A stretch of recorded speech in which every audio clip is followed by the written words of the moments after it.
नमस्कार। हिंदी निधि में आप सभी का स्वागत है। आज हम बात करेंगे हिंदी साहित्य के आदिकाल के प्रसिद्ध कवि चंद्रवरदाई के द्वारा रचित पद्मावती समय की। पद्मावती समय स्नातक स्तर के पाठ्यक्रम में शामिल है, इसलिए आज हम इसके विषय पर चर्चा करेंगे। चंद्रवरदाई हिंदी साहित्य के प्रथम महाकवि माने जाते हैं। इनके द्वारा रचित पृथ्वीराज रासो हिंदी साहित्य का प्रथम महाकाव्य है। इस महाकाव्य में 69 सर्गे हैं और इस महाकाव्य में दिल्ली के सम्राट पृथ्वीराज चौहान की जीवन गाथा का वर्णन किया गया है। पद्मावती समय इसी पृथ्वीराज रासो का 20वां अध्याय है, जिसमें पृथ्वीराज चौहान और रानी पद्मावती के प्रेम और विवाह का वर्णन किया गया है। चलिए इसके कुछ छंदों की व्याख्या आज हम इस वीडियो में देखेंगे। पहला छंद इस प्रकार से है। मन अति भयो हुलास विगसी जनु कोक किरण रवि अरुण अधर तिय सधर बिंब फल जानी कीट छवि यह चाहत चस चकित उह जू तक्के झरपि झर चंच चुहुट्टी अलोभ लियो तब गहित अपकर हर्षत आनंद मन महि हुलास लैजू महल भीतर गई पंजर अनूप जग मणि जलत सो तिह मह रसत भई। चलिए सबसे पहले हम इस छंद के संदर्भ और प्रसंग को देख लेते हैं। इसका संदर्भ और प्रसंग इस प्रकार से है। प्रस्तुत भावपूर्ण पंक्तियां चंद्रवरदाई द्वारा रचित पृथ्वीराज रासो के अंतर्गत पद्मावती समय से ली गई हैं। इसमें कविवर चंद्रवरदाई ने पद्मावती और पृथ्वीराज चौहान की प्रेम कथा का मनोहारी वर्णन किया है। इस छंद में चंद्रवरदाई ने पद्मावती के तोते पर मोहित होने और उसे पकड़कर अनुपम पिंजड़े में बंद करके महल में रखने का वर्णन किया है। चलिए अब हम इसकी व्याख्या देख लेते हैं। कवि कहते हैं, मन अति भयो हुलास विगस जनु कोक किरण रवि। यहाँ पर हुलास का अर्थ है प्रसन्न होना, विगसी अर्थात विकसित होना, कोक कमल और रवि अर्थात सूर्य। कवि कहते हैं कि उस तोते को देखकर राजकुमारी पद्मावती इतनी प्रसन्न हो जाती है कि उसे देखकर ऐसा लगता है कि मानो, जनु का मतलब है मानो, कोक किरण रवि कि जैसे रवि अर्थात सूर्य की किरण से कमल खिल उठता है, उसी प्रकार उस तोते को देखकर राजकुमारी पद्मावती भी प्रसन्नता से खिल उठती है। आगे कवि कहते हैं, अरुण अधर तिय सधर बिंब फल जान कीर छवि। अरुण अर्थात लाल, अधर और सधर का मतलब होता है होठ। राजकुमारी पद्मावती के लाल होठों को देखकर बिंब फल जानी कीर छवि, कीर का मतलब होता है तोता, वह तोता उसके होठों को बिंब फल जानी, बिंब फल समझ लेता है। अर्थात कहने का मतलब है कि उसके लाल होठों को देखकर तोता उन्हें बिंबा फल समझ लेता है। यह चाहत चस चकित उह जो तकिय झरपि झर। जहाँ एक ओर राजकुमारी पद्मावती उस तोते को चाहत भरी दृष्टि से देखती है चकित होकर। चस का मतलब होता है चक्षु, चक्षु अर्थात नेत्र। अपने नेत्रों से चकित होकर चाहत भरी दृष्टि से देखती है। उह जो तकिय झरपि झर, और उधर वह तोता तकिय मतलब ताक रहा होता है, झरपि झर उसे झपट्टा मारने के लिए, उसके होठों पर झपट्टा मारने के लिए उसे ताक रहा होता है। चंच चुहुट्टिय लोभ लियो तब गहित अपकर, और वह तोता उसको अपने चंच अर्थात चोंच से जैसे ही लोभ के वशीभूत होकर उस पर चुहुट्टिय प्रहार करता है, वैसे ही लियो तब गहित अपकर, राजकुमारी पद्मावती उसको अपने हाथ में पकड़ लेती है। अपकर मतलब अपने हाथ में पकड़ लेती है। हर्षत आनंद मन मही हुलास लैजू महल भीतर गई। हर्षत मतलब प्रसन्न होते हुए, आनंद मन मही, मन ही मन में प्रसन्न और आनंदित होते हुए लैजू महल भीतर गई, वह तोते को पकड़कर महल के भीतर चली गई। पंजर अनूप नगमणि जनित, और उसने उसको पंजर अर्थात पिंजड़े में, जो कैसा पिंजरा था, अनूप नगमणि, नग और मणियों से जड़ित सुंदर पिंजड़ा था। सोह तिहि मह रसद भई, उसने उसको उसी में रसद भई मतलब रख दिया। उस पिंजरे में उस तोते को उसने रख दिया। तो यहाँ पर हम देख रहे हैं कि चंद्रवरदाई ने राजकुमारी पद्मावती की बाल सुलभ चेष्टाओं का सुंदर वर्णन किया है। चलिए इसके आगे का छंद हम देख लेते हैं। कुट्टिल केश सुदेश पौहप रचियत पिक्कसद कमल गंध वय संध हंस गति चलत मंद मद श्वेत वस्त्र सोहे शरीर नस स्वाति बुंद जस भवर भवहि भुलहि स्वभाव मकरंद वास रस नैन नरखि सुसपाय सुख यह सुदिन मूरति रचिय उमा प्रसाद हर हेरियत मिलहि राज पृथ्वीराज जिय। पिक्क अर्थात कोयल, सद अर्थात शब्द, कमलगंध, वयसंध, वयसंध का अर्थ होता है जहाँ पर शैशव और यौवन का जो मिलन काल है उसे वयसंध कहा जाता है। श्वेत अर्थात श्वेत या सफ़ेद, और मद अर्थात मस्त या नशीली, भवहि अर्थात चक्कर लगाना, और उमा अर्थात पार्वती, प्रसाद अर्थात कृपा। चलिए अब इसके संदर्भ और प्रसंग को हम देख लेते हैं। इसका संदर्भ प्रसंग इस प्रकार से है कि प्रस्तुत छंद हिंदी साहित्य के प्रथम महाकाव्य के रूप में स्वीकृत पृथ्वीराज रासो के पद्मावती समय से लिया गया है। इसके रचयिता चंद्रवरदाई हैं। इस छंद में महाकवि चंद्रवरदाई ने पद्मावती के अद्वितीय रूप वैभव का वर्णन किया है। चलिए अब हम इस छंद की व्याख्या कर लेते हैं। कवि चंद्रवरदाई कहते हैं कि राजकुमारी पद्मावती के कुटिल केश सुदेश पौहप रचियत, कि जो उसके काले घुंघराले बाल हैं, सुंदर काले घुंघराले बाल पुष्पों से सजाए हुए हैं। पिक सद, उसकी जो शब्द है या उसकी जो वाणी है वो कोयल के समान मधुर है। कमल गंध वय संध, वय संधि की अवस्था वाली जो राजकुमारी पद्मावती है उसके शरीर से कमल पुष्प की सी सुगंध आती है। हंस गति चलत मंद मंद, और वह हंस के समान मंद मंद गति से चलती है। श्वेत वस्त्र सोहे शरीर, उसके शरीर पर श्वेत वस्त्र सुशोभित हो रहा है। नस स्वाति बूंद जस, और उसके जो नाखून हैं वो स्वाति बूंद के समान उज्जवल हैं। भंवर भवहि भुल्लहि स्वभाव, उसके शरीर से आने वाली कमल पुष्प की सुगंध से आकृष्ट होकर भंवर भवहि भुल्लहि स्वभाव, जो भ्रमर हैं वो अपने स्वभाव को भूलकर अर्थात भ्रमवश उसे एक खिला हुआ पुष्प समझकर उसके चारों ओर मंडराने लगते हैं। नैन निरखि सुस पाए सुख, यह सुदिन मूरित रचिए। नैन निरखि सुस पाए सुख, कि वह तोता इस प्रकार उन्हें अपने नेत्रों से देख कर निरख कर बहुत ही सुख को प्राप्त करता है। यह सुदिन मूर्ति रचिए, और मन ही मन कहता है कि विधाता ने इस रूप संपन्न मूर्ति को, मूर्ति रचिए मतलब मूर्ति को, सुदिन अर्थात अच्छे दिन में या शुभ घड़ी में रचा होगा। उमा प्रसाद हर हेरियत मिलहि राज पृथ्वीराज जी, और वह मन ही मन पार्वती और शंकर के प्रसाद अर्थात कृपा की आकांक्षा करने लगता है। मन ही मन क्या करता है, उमा प्रसाद हर हेरियत, उमा का मतलब है पार्वती, हर अर्थात शिव, और प्रसाद अर्थात उनकी कृपा की आकांक्षा करने लगता है। मिलहि राज पृथ्वीराज जी, और ये आकांक्षा करने लगता है कि इस राजकुमारी को महाराज पृथ्वीराज वर के रूप में प्राप्त हों, ऐसी इच्छा करने लगता है। इस प्रकार इस छंद की व्याख्या होती है। अब अगर हम इसमें विशेष देखें तो कुटिल केश सोहे शरीर भंवर भवहि भुल्लहि और हर हेरियत में अनुप्रास अलंकार है। हंस गति चलत मंद मंद में लुप्तोपमा अलंकार है। भ्रमर भवहि भुल्लहि स्वभाव और मकरंद वास में भ्रांतिमान अलंकार है। छप्पय छंद का प्रयोग किया गया है। पद्मावती के सौंदर्य का सुंदर वर्णन किया गया है। साथ ही अगर हम भाषा को देखें तो संस्कृत, प्राकृत, अपभ्रंश और डिंगल शब्दों से युक्त ब्रज भाषा का प्रयोग इस छंद में किया गया है। अब हम आगे देखेंगे। आगे का छंद इस प्रकार से है।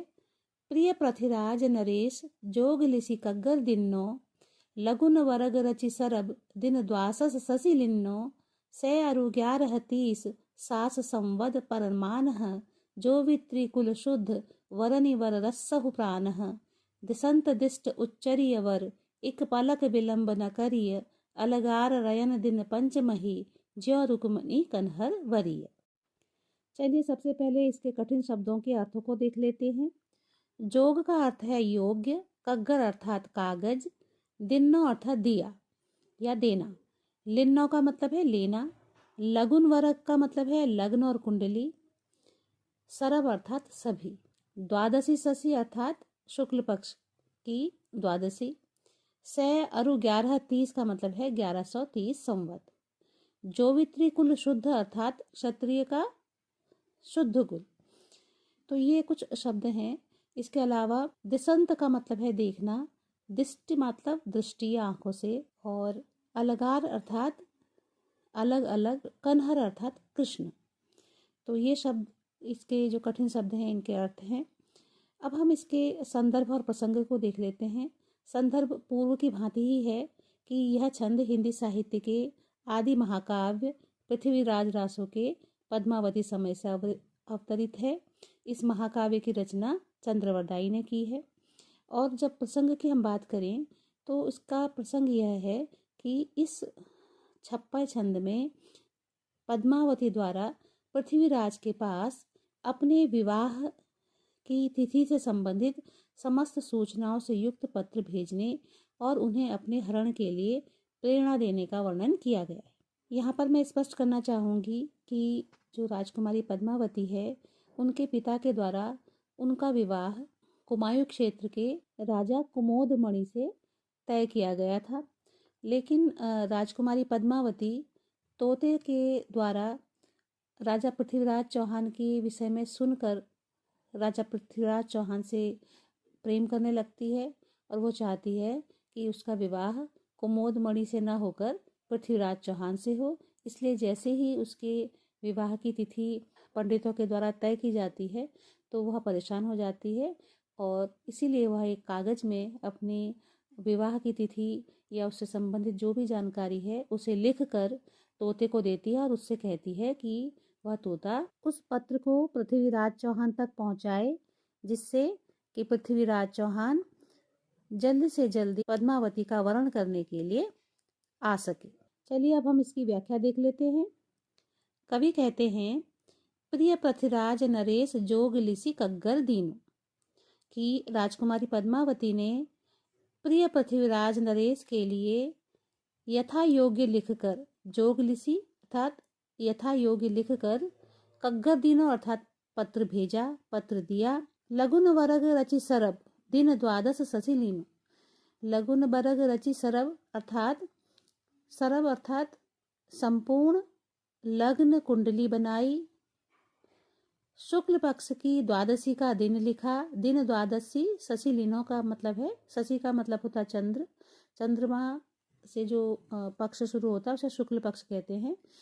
तो दिन द्वादशी शशिलीनों कि शुक्ल पक्ष की द्वादशी का दिन लिखा, सै अरु 1130 अर्थात संवत 1130 की अवधि बताई। इसके अतिरिक्त पद्मावती ने लिखा कि जो वित्री कुल शुद्ध वरनि वर रस्सहु प्राण, अगर मैं शुद्ध कुल की जो वित्री अर्थात स्त्री हूँ तो वरनि वर रस्सहु प्राण, तो आप मेरा वरण करें, वरनि वर मतलब आप मेरा वरण करें, रस्सहु प्राण और मेरे प्राणों की रक्षा करें, दिसंत दिष्ट उच्चर्यवर, और हे श्रेष्ठ पृथ्वीराज आप आंखों से पत्र को देखते ही चल दीजिए। दिसंत दिष्ट उच्चर्यवर मतलब कि आप जैसे ही अपनी दृष्टि से इसको देखें, इस पत्र को देखें, उच्चरीवर वैसे ही आप वहां से निकल पड़े, एक पलक विलंब न करिए और एक पल का भी विलंब न करें, अलगार रयन दिन महापच्ची ज्यो रुक्मणी कन्हर वरिय, और रात्रि से अलग 5 दिन के भीतर उसी प्रकार मेरा वरण करें जिस प्रकार कन्हर रुक्मणी वरिय, जिस प्रकार कान्हा ने या कृष्ण ने रुक्मणी का वरण किया था। तो इस प्रकार इस छंद में राजकुमारी पद्मावती पृथ्वीराज से अपने वरण की कामना या आकांक्षा कर रही हैं। और उन्हें अपने वर्ण के लिए प्रेरित कर रही हैं। अब अगर हम इसमें विशेष देखें तो अलंकार की दृष्टि से प्रिय पृथ्वीराज दिन द्वादश दिसंत दिष्ट में अनुप्रास अलंकार है और छप्पय छंद है। पत्र का विषय एवं भाषा संस्कृत के तत्सम तद्भव शब्दों के अतिरिक्त पाली प्राकृत अपभ्रंश और डिंगल के शब्दों से सुशोभित ब्रज भाषा है। चलिए अब हम इसके आगे के छंद को देखते हैं।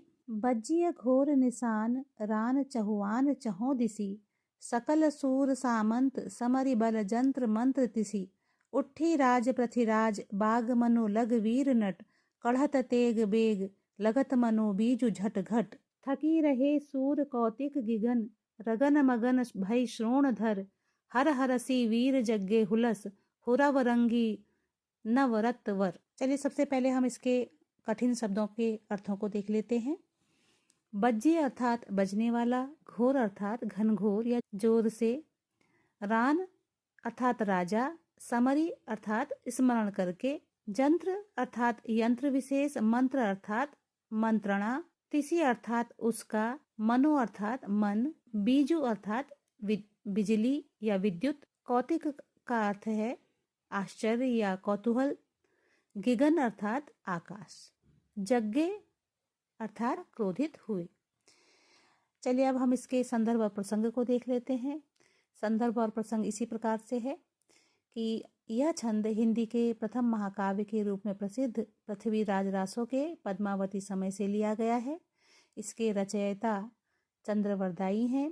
इस छंद में शहाबुद्दीन गौरी की सेना से घिर जाने पर पृथ्वीराज के तलवार निकालकर युद्ध करने का वर्णन किया गया है। अब हम इसकी व्याख्या देख लेते हैं। बज्जी घोर निशान रान चहुआन चहों दिसी सकल सूर सामंत समरि बल चंद्र मंत्र तिसी। कवि कहते हैं पृथ्वीराज चौहान के चारों ओर नगाड़ों के घोर शब्द होने लगे। जब पृथ्वीराज चौहान शहाबुद्दीन गौरी से युद्ध कर रहे थे तो चारों ओर से बड़े बड़े नगाड़ों की ध्वनियां होने लगी। सकल सूर सामंत समरि बल मंत्र जंत्र तिसी।